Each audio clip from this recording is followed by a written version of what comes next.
सुप्रभात बच्चों, इस ऑनलाइन क्लास में आप सभी का हार्दिक स्वागत है।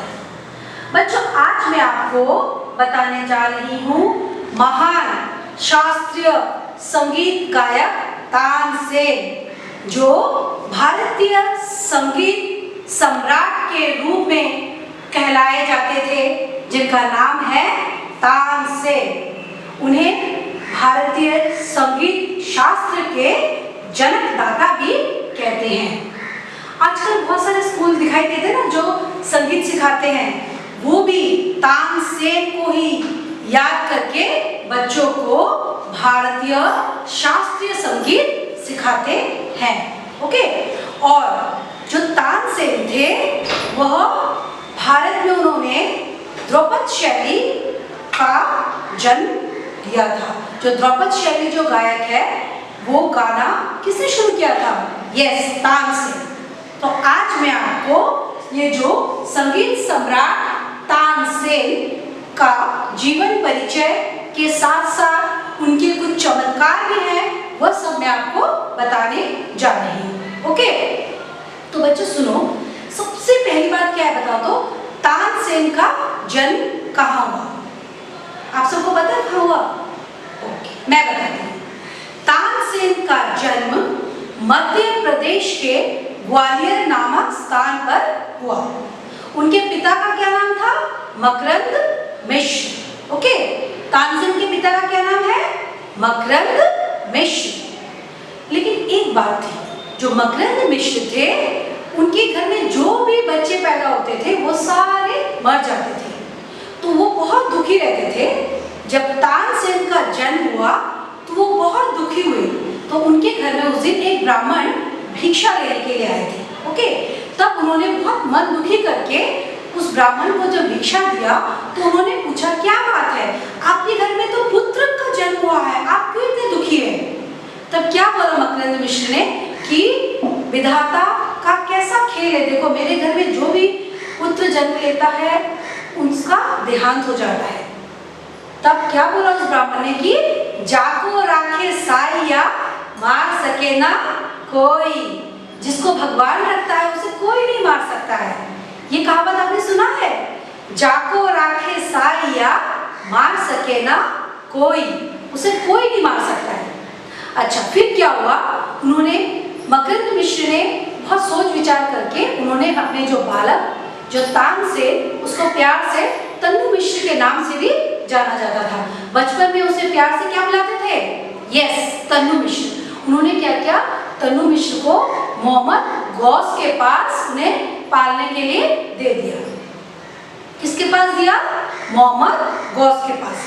तो फिर तानसेन धीरे धीरे मोहम्मद गौस के वहाँ बड़े होने लगे। हाँ, उन्होंने अपने माता पिता को छोड़ के वो मोहम्मद गौस के पास चले गए। फिर क्या हुआ? जब मोहम्मद गौस ने देखा, वो भी अच्छे संगीतकार थे, वो भी गाना गाते थे, शास्त्रीय संगीत। उन्होंने तानसेन को क्या किया? तानसेन का जब देखा उसका बहुत आवाज अच्छा है, उसके अंदर एक कला है, उसको गाना सीखने का एक जुनून है, तब उन्होंने उसे भी शास्त्रीय संगीत सिखाना शुरू कर दिया। लेकिन तानसेन ना बचपन से बहुत नटखट थे, ओके, बहुत बदमाश थे। वो क्या करते थे, जब भी वो खेलने जाते थे और लोगों को डराया करते थे। कैसे बताओ तो? वो पशु पक्षियों की आवाज हूबहू निकालते थे, ऐसे कुत्ते की आवाज कुत्ते ऐसा, म्याऊ म्याऊ, एकदम बिल्ली की आवाज बिल्ली जैसा, कोयल की आवाज कोयल जैसा, सेम टू सेम हूबहू वो क्या करते थे? पशु पक्षियों की आवाजें वो निकालते थे। शेर जैसे दहाड़ते थे, चीता, बाघ, एकदम उसी तरह वो आवाज निकालते थे। एक दिन क्या हुआ? वो जंगल में घूमते घूमते खेलते खेलते उन्होंने क्या किया? बहुत सारे ऋषि मुनियों का दल जा रहा था। तो उन्होंने उनको डराने के लिए ऐसे बाघ शेर की डरावनी आवाजें निकाली। तो उसमें से एक बहुत बड़े ऋषि थे, उनका नाम क्या था? श्री हरिदास। श्री हरिदास ने जब उनका ये आवाज सुना तानसेन का, सुन के उन्हें अजीब लगा कि अरे इतना सुंदर, एकदम बाघ जैसा ही लग रहा है कि सच्ची में बाघ आ गया, सच्ची में ऐसे लग रहा है कि शेर आ गया। इस तरह का इतना अच्छा आवाज सेम टू सेम कैसे निकाल सकता है? इसके अंदर कोई कला है। तो उन्होंने क्या किया? जो तानसेन था तानसेन को अपना शिष्य बना लिया। देखो बच्चों, तानसेन छोटे से ही संगीत के बहुत बड़े महान इंसान थे। तो क्या किया, श्री हरिदास ने तानसेन को अपना शिष्य बना लिया और उनको शास्त्रीय संगीत का शिक्षा देने लगे।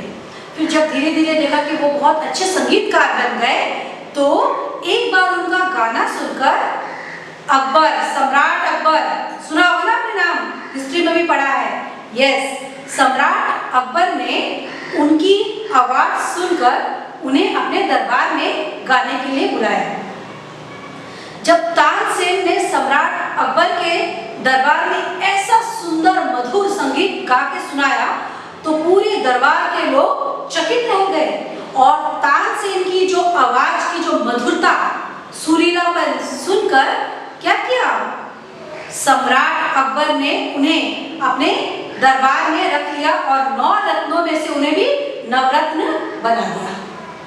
देखो, किसी के अंदर यदि कोई कला होती है, कोई अच्छी चीज होती है, तो क्या करते हैं, उसे हम उभारते हैं ना, क्या करते हैं, उसको हम आगे ले जाते हैं। ठीक उसी प्रकार सम्राट अकबर ने क्या किया, तानसेन को अपने दरबार में रख लिया और उनको 9 रत्नों में शामिल कर लिया। ओके, और उनको क्या उपाधि दी, मियाँ की उपाधि दे दी। इसीलिए कभी कभी उन्हें कोई कोई क्या कहता है बता दो, मियाँ तानसेन भी कहता है। तो सम्राट तानसेन एक्चुअली वो हिंदू थे, लेकिन जब वो सम्राट अकबर के दरबार में गाने लगे तो बहुत लोगों ने उनको किसकी उपाधि दी, मियाँ की उपाधि दी। उनको मियाँ के नाम से भी जाना जाता है।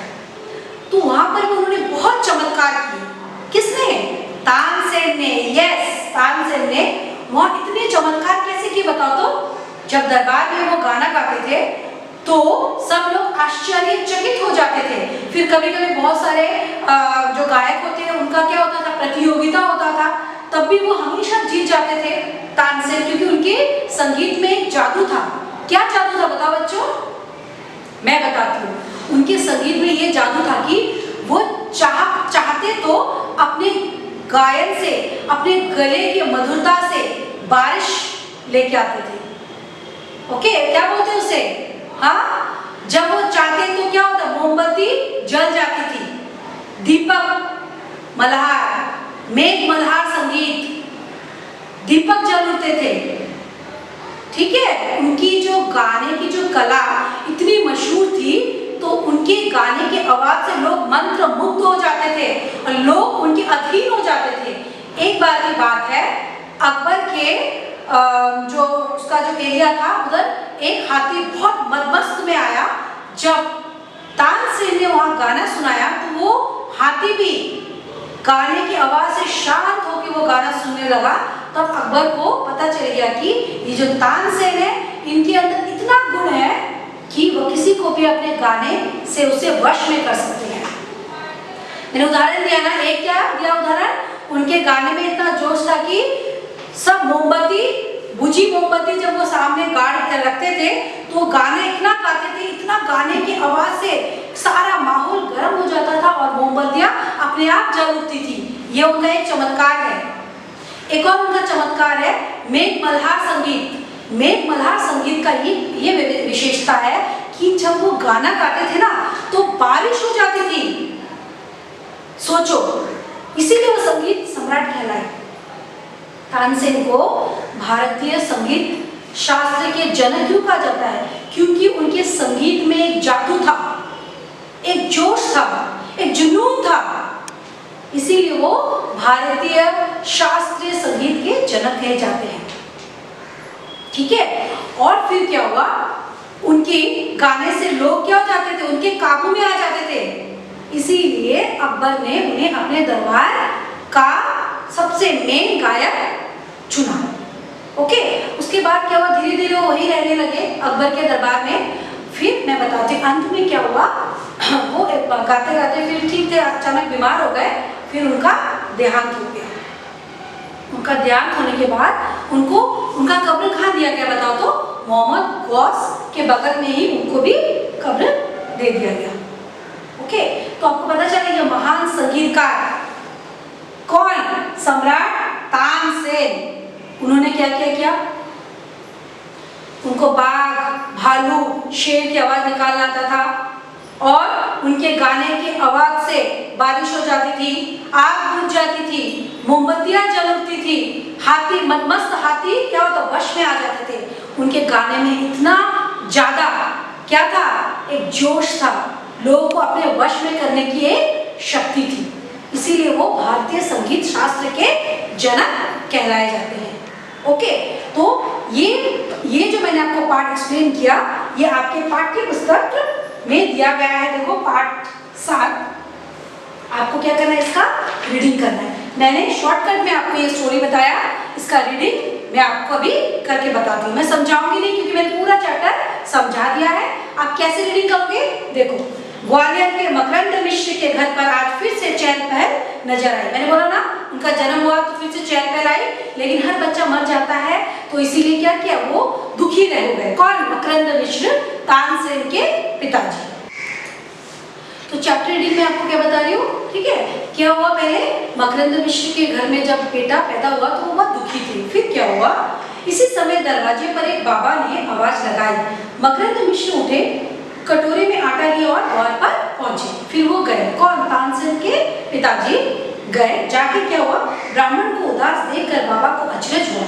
वह बोले, आज तो तुम्हारे घर लड़का हुआ है, इस शुभ घड़ी में आंखों में आंसू कैसे? ये पूछा, ठीक है, उस बाबा ने। फिर क्या हुआ, आपसे कुछ छिपा थोड़ी ही है। इससे अधिक ब्राह्मण कुछ कह न सका और फूट फूट कर रो पड़ा। मैंने बताया ना, फिर रोने लगे वो, क्योंकि उनके घर में जो भी बच्चा पैदा होता है वो मर जाता है। फिर क्या हुआ, बाबा ने ब्राह्मण को तसल्ली देते हुए कहा, इतना अधीर क्यों होता है बच्चा, मालिक पर भरोसा रख, उसके यहाँ देर है अंधेर नहीं, वह तेरी भी सुनेगा। मैंने बोला ना, जाके राखो साइया, मार सके ना कोई। यही बात बाबा ने भी कहा कि भगवान के घर में क्या है, देर है अंधेर नहीं। ओके, बाबा के वचनों से ब्राह्मण के चेहरे पर चमक आ गई। वह उठा, जल्दी जल्दी कदम बढ़ाता हुआ घर के अंदर गया और बच्चे को बाबा के कदमों में डालते हुए बोला, तो आज से ये त्रिलोचन आपका हुआ, अब मैं निश्चिंत हूँ। फिर उसने उस बच्चे को बाबा के कदमों में डाल दिया। फिर क्या हुआ, मकरंद मिश्र के घर जो भी बालक पैदा होता किसी न किसी वजह से जिंदा नहीं रहता था। इसीलिए उन्होंने अपने इस आखिरी बालक को ग्वालियर के प्रसिद्ध संत मोहम्मद गौस के चरणों पर दे दिया। मैंने बोला ना, किसका कहाँ दे दिया, मोहम्मद गौस के यहाँ पालने के लिए दे दिया। फिर क्या हुआ, यही बालक त्रिलोचन आगे चलकर तानसेन के नाम से मशहूर हुआ। यही जो बालक था त्रिलोचन, ये आगे तानसेन, संगीत सम्राट तानसेन के नाम से प्रसिद्ध हुआ। उसके बाद कहा गया, भगवान की कृपा समझो चाहे मोहम्मद गौस का चमत्कार, ये बालक किसी तरह बच गया। तो ये बच गया ये बालक, मैंने बोला ना, जाके राखो साया, मार सके ना कोई। फिर क्या हुआ, कहावत मशहूर है कि भूत के लक्षण पालने में ही नजर आते हैं। तानसेन की संगीत प्रतिभा के चिन्ह भी उसके बचपन में ही प्रकट होने लगे। वे जानवरों की बोली की ऐसी सच्ची नकल कर लेते थे कि सुनने वाले दंग रह जाते, और शेर की बोली बोलकर वह कितना ही बार लोगों को डराता था। मैंने बोला था ना पहले भी, वो जानवरों, पशु पक्षियों की बोली हूबहू करता था, एकदम सेम टू सेम आवाज निकालता था। फिर क्या हुआ, मोहम्मद गौस संगीत के भी अच्छे जानकार थे। तानसेन की प्रतिभा को देखकर उन्होंने क्या किया, उसे भी संगीत सिखाना शुरू किया। तानसेन बहुत बुद्धिमान और मेहनती थे। मोहम्मद गौस के कंठ की वे हूबहू नकल करते थे। जिस गाने को वे एक बार भी सुन लेते उसे फिर कभी नहीं भूलते थे। उनका कंठ अत्यंत सुरीला और सदा हुआ था, बहुत सुरीला था, बहुत मधुमय, सुरीला, आकर्षक। उसका आवाज में क्या था, जादू था।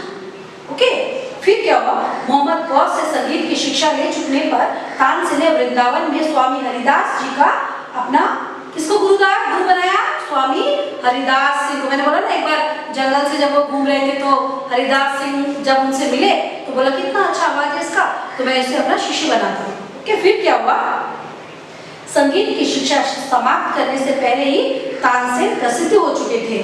बड़े बड़े राजा महाराजा उनका संगीत सुनने के अवसर की तलाश में रहते। तानसेन उन दिनों संगीत क्या करते, साधना में ऐसे डूबे रहते कि उन्हें खाने पीने की भी कोई चिंता नहीं रहती। वो गाने में इतना लीन हो जाते थे कि वो खाना पीना सब कुछ भूल जाते थे। जब ये खबर बादशाह अकबर के कानों तक पहुंची तो वे अत्यंत प्रसन्न हुए। अकबर कला के सच्चे पारखी थे। वे कलाकारों का हृदय से आदर करते थे। उनके दरबार में भारतवर्ष के श्रेष्ठ और चुने हुए गवैये तथा बजैये मौजूद थे। उन्होंने तानसेन को सम्मान के साथ दरबार में बुलाया और अपने नवरत्न में शामिल किया। पहले भी मैंने बताया ना। ओके, फिर क्या हुआ? तानसेन का गाना सुनकर अकबर बहुत प्रभावित हुए। उन्होंने तानसेन को खूब इनाम दिया और अपने दरबार का प्रधान गवैया, मेन पर्सन उसको बनाया अपने दरबार का। और क्या कि आगे चलकर तानसेन की गिनती अकबर के 9 रत्नों में होने लगी। ओके, तानसेन ने संगीत के लिए कठिन साधना की थी। उनके सुरीले गायन को सुनकर पशु पक्षी मुग्ध हो जाते थे। बीमारों की बीमारी जाती थी। जो बीमार थे उनका गाना सुन के वो भी ठीक हो जाते थे। गाने में कितना सोचो, गाना मतलब क्या, वो दवाई का काम करती थी वो गाना। फिर क्या हुआ? और दुखी अपना दुख भूल जाते थे। तानसेन प्राय अपने ही बनाए हुए गाने गाते थे।